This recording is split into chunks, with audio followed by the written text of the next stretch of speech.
Hi friends, welcome back to our channel అమెరికాలో అనురామం. మీరు మా ఛానల్ని ఫస్ట్ టైం చూస్తున్నట్లయితే నా పేరు అనుష, మా హస్బెండ్ పేరు రమేష్.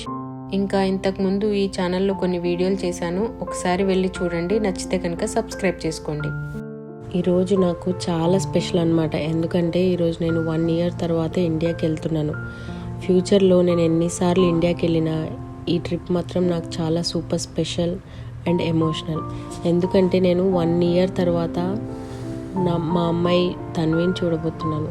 నేను యూఎస్కి వచ్చినప్పుడు మా అమ్మాయికి 1 year పాపని మా అమ్మ దగ్గర వదిలిపెట్టి నేను కెరీర్ కోసమని యూఎస్కి వచ్చాను. ఎయిర్పోర్ట్కి ఒక 4 hours ముందు మా ఇంటి దగ్గర నుంచి బయలుదేరాను. మా ఇంటి దగ్గర నుంచి యాక్చువల్గా JFK ఎయిర్పోర్ట్కి 1.5 hour జర్నీ ఉంటుంది. నేను వెబ్ చెక్-ఇన్, సీట్ సెలెక్షన్ అవన్నీ ముందే చేసుకున్నాను. యాక్చువల్గా సీట్ సెలెక్షన్కి విండో సీట్ కావాలంటే $25 ఎక్స్ట్రా పే చేసి మరి విండో సీట్ బుక్ చేసుకున్నాను. నేను ఈ ప్రాసెస్ అంతా ముందే చేసుకున్నాను కాబట్టి నాకు ఎయిర్పోర్ట్లో అంత టైం ఏం పట్టలేదు. జస్ట్ నేను వెళ్ళగానే బ్యాగేజ్ డ్రాప్ చేసి లోపలికి వెళ్ళిపోవడమే. ఇలా ఫైనల్గా ఎయిర్పోర్ట్కి రీచ్ అయ్యాక బ్యాగ్స్ అన్నీ 2 bags చెక్-ఇన్ చేసి సెక్యూరిటీ గేట్ లోపలికి ఎంటర్ అయిపోయాను. యాక్చువల్గా సెక్యూరిటీ గేట్ దగ్గర వీళ్ళు boarding pass and national ID card చూస్తారు.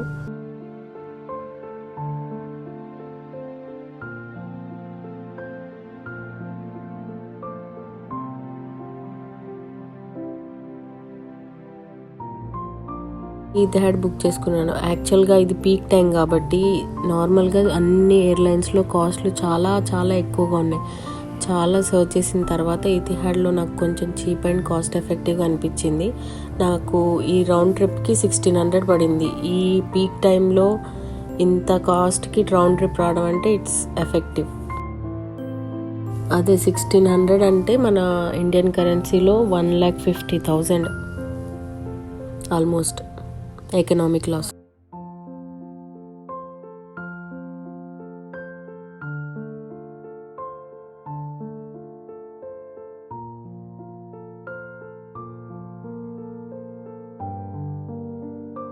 మేము యాక్చువల్గా ఇండియాకి వెళ్తుంది మా పాపని ఇక్కడ తీసుకురావడానికి కాబట్టి తనకు వచ్చేటప్పుడు సింగిల్ 1-way టికెట్ వచ్చేసి 80,000 పడింది.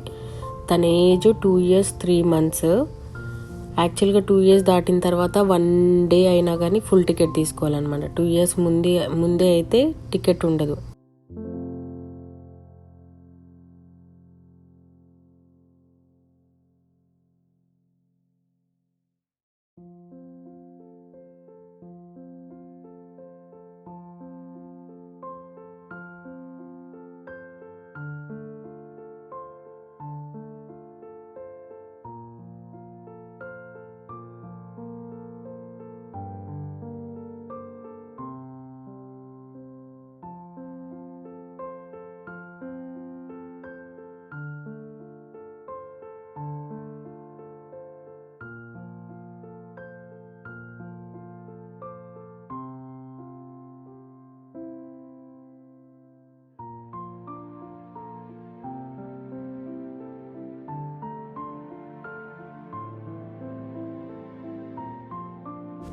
ఇవి వీల్ చైర్ యాక్సెస్ కార్స్ అనమాట. యాక్చువల్గా మన ఇంట్లో పెద్దవాళ్ళు ఎవరైనా అలోన్గా ఒక్కరే ట్రావెల్ చేస్తున్నట్లయితే మనం బుక్ చేసుకున్నప్పుడే వీల్ చైర్ యాక్సెస్ తీసుకుంటే వాళ్ళకి కొంచెం ఈజీగా అవుతుంది అనమాట. బోర్డింగ్ పాస్ తీసుకునే దగ్గర నుంచి ఫ్లైట్ ఎక్కించే వరకు వాళ్ళదే రెస్పాన్సిబిలిటీ. సో వాళ్ళకి అంటే తెలియకపోయినా అని కొంచెం ఈజీగా ఉంటుంది.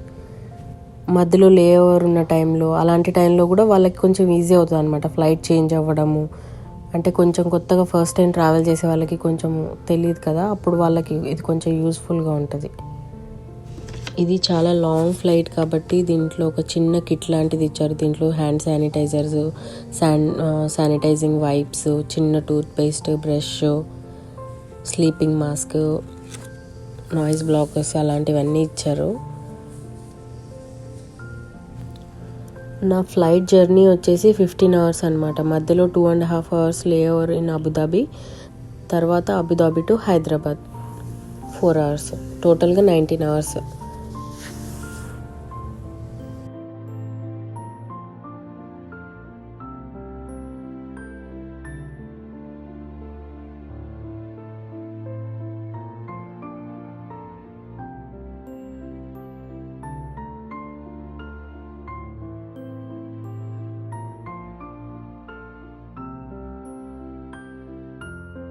ఫైనల్గా ఫ్లైట్ టేక్ ఆఫ్ అయిపోయిన తర్వాత ఒక 15 minutesలోనే వాళ్ళు ఫుడ్ సర్వ్ చేయడం స్టార్ట్ చేశారు.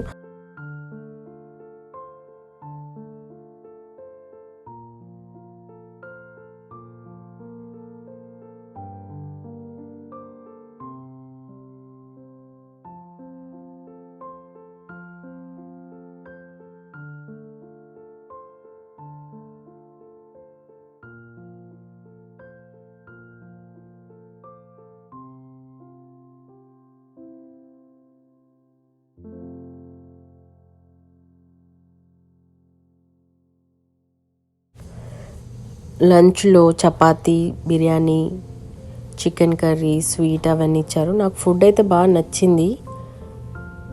బాగా హోమ్లీ ఫీలింగ్ వచ్చింది అనమాట ఫుడ్ తిన్నప్పుడు. నాకు ఎందుకు బాగా టేస్టీగా అనిపించింది. ఇలా మనం ట్రావెల్ చేస్తున్న ఇంటర్నేషనల్ ఫ్లైట్స్లో యాక్చువల్గా ప్రతి సీట్కి ముందు ఒక స్క్రీన్ ఉంటుంది అనమాట. ఆ స్క్రీన్లో మనకు నచ్చింది మనం అంటే ఏ మూవీస్ అయినా కానీ తెలుగు, హిందీ, ఇంగ్లీష్ ఏ మూవీస్ అయినా చూసుకుంటూ టైంపాస్ చేయొచ్చు. అండ్ వన్ మోర్ థింగ్ ఏంటంటే మనకు తెలియదు కదా ఎంత టైం ఉంది, ఇంకా ఎంత ట్రావెల్ చేసాము అని చెప్పి. సో ఇక్కడ ఫ్లై అని ఉంటుంది అనమాట. దాని మీద క్లిక్ చేస్తే మనం ఎంత దూరం ట్రావెల్ చేసాము, ఇంకా ఎంత దూరం ఉంది, ఇంకెన్ని గంటలు పడుతుంది, అలా మొత్తం అంతా ఇన్ఫర్మేషన్ వస్తుంది. మనం కరెంట్ ఉన్న ప్లేస్లో టైం ఎంత, అలాంటి ఇన్ఫర్మేషన్ అంతా ఉంటుంది అనమాట. మధ్య మధ్యలో లేస్తూ చూస్తూ ఉన్నాను నేను ఎంతెంత టైం పడుతుంది, ఇంకెంత టైం ఉంది అని.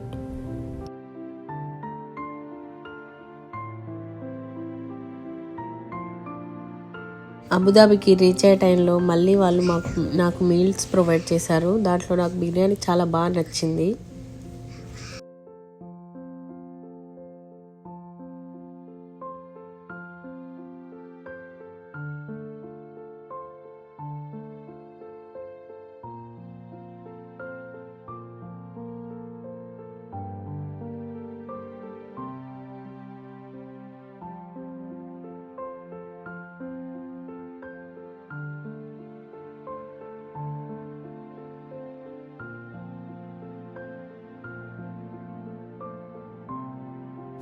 ఫైనల్లీ అబుదాబి రీచ్ అయిపోయాము. యాక్చువల్గా వీళ్ళిద్దరు నా పక్క సీట్లో ఉన్నదన్నమాట. అస్సలు ఆ పిల్ల అయితే నన్ను నైట్ మొత్తం నిద్రపోనేలేదు.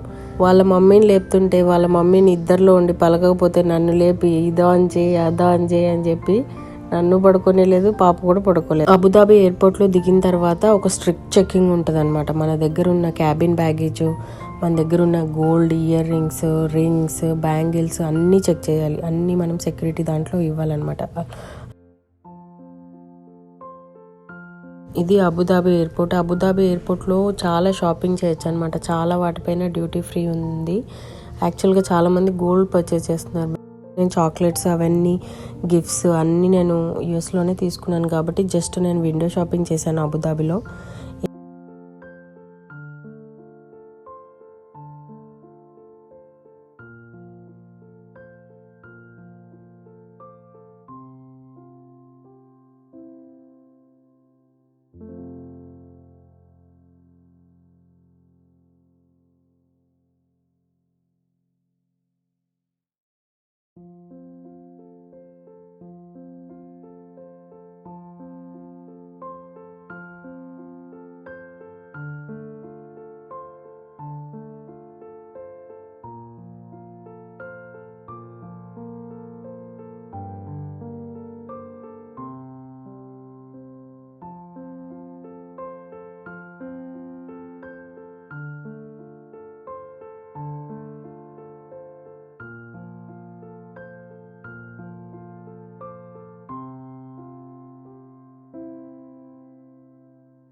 తర్వాత నా కనెక్టింగ్ ఫ్లైట్కి టైం అయిపోయింది. ఇంకా తర్వాత బోర్డింగ్ పాస్ ముందే ఇచ్చేసారు నాకు యూఎస్లో. సో నేను జస్ట్ ఫ్లైట్ ఎక్కేసాను. ఇక్కడ కూడా ఇది కూడా నాది, ఈ ఫ్లైట్ కూడా నాది ఇతిహాడే కాబట్టి సేమ్ వాళ్ళు కూడా ఒక mini kit, bedsheet, towel everything ఇచ్చారు. యాక్చువల్గా అబుదాబి ఎయిర్పోర్ట్లో ఉన్నప్పుడు మన యూఎస్ టైమింగ్ ప్రకారం అది మిడ్-నైట్ అనమాట. అందుకని నాకు అసలు ఫుల్ నిద్ర వస్తుంది జెట్ లాగ్ వల్ల. అలా టైంపాస్ చేసి నేను ఫ్లైట్ ఎక్కగానే పడుకున్నాను. జస్ట్ హైదరాబాద్ వచ్చినప్పుడు లేచాను ఇంకంతే. అలా చూస్తే హైదరాబాద్ వచ్చేసింది.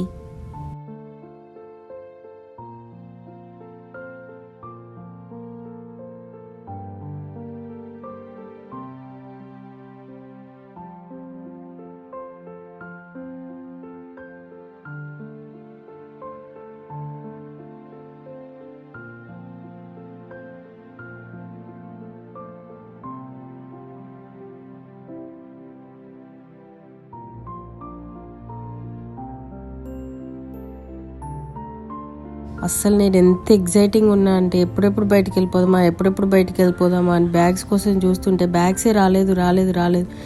చూస్తే నా బ్యాగ్స్ ఎవరో తీసి పక్కన పెట్టారు. హైదరాబాద్లో ఫ్లైట్ దిగిన తర్వాత యాక్చువల్గా మనం మన పాస్పోర్ట్ మీద స్టాంప్ వేయించుకోవాలన్నమాట. ఏంటి అంటే ఇండియన్ అరైవల్, ఏ టైంకి ఏ డేట్కి వచ్చామని చెప్పి. నేను హైదరాబాద్ కాబట్టి డైరెక్ట్ ఫ్లైట్ నాకు హైదరాబాద్లో అయింది.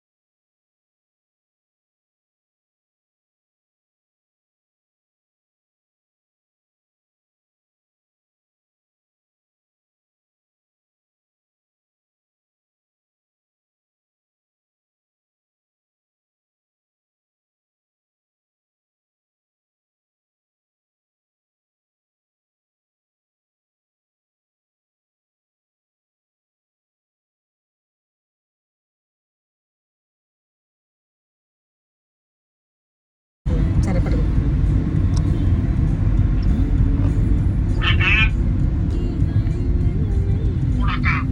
భలే ఉంది. వచ్చేసింది అనుకుంటా. ఎంత టైం పడుతుంది? కుక్కట్పల్లి ఉన్నాం కదా,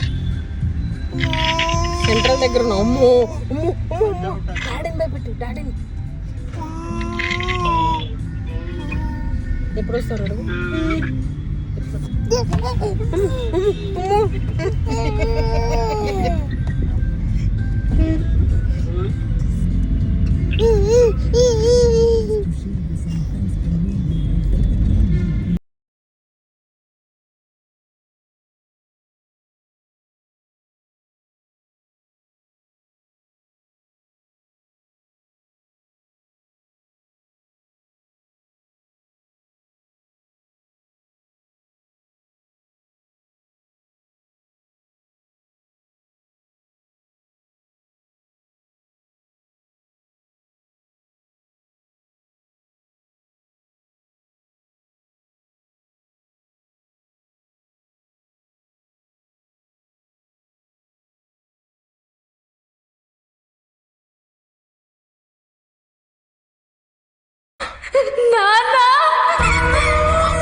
Do like, share and subscribe. Thank you.